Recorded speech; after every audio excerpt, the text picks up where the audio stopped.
God wouldn't have us to meet just for this plane to go down, would he? I asked Dr. Ahab. You're right, Crystal. He would not, he would reply. See, by this time, God had used Dr. Ahab to push me into signing a contract with my publishers. I sent the manuscript off to 5 publishers, and a day or two later, my publisher emailed me wanting to publish my book. I ran from them for like a month because I was really ready for rejection. That's when Dr. Ahab told me that I was afraid of success. I wanted to prove him wrong, and that's how I signed the contract with the publishers in April of 2018. So before we even met, my publishers were already working on my book. I was actually by this time working on my second book, and Dr. Ahab was helping me. I let him write a chapter of a love scene between the characters Megan and Dr. Martin. God was really using this man to push me into my greatness.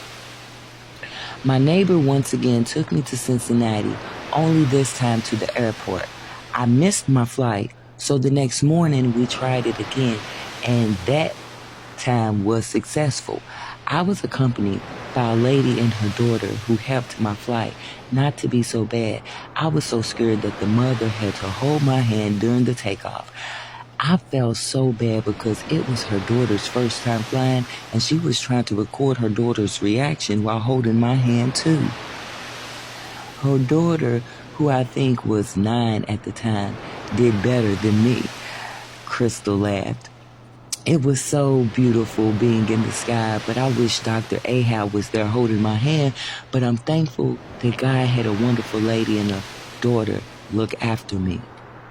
I then had a long layover in Houston, Texas, so me and Dr. Ahab communicated while I was at the airport. When it was time to board the plane, I was accompanied by 2 elderly women. This time they were sweet. Dr. Ahab never told me that the plane was cold, so one of the women let me use one of her blankets. Till this day, I always make sure I have a blanket anytime I get on a plane. Finally, I reached California after midnight, and I was happy. My stomach was not feeling well. The whole ride with Dr. Ahab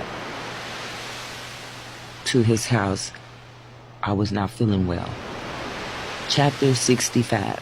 Dr. Ahab and I had a nice time.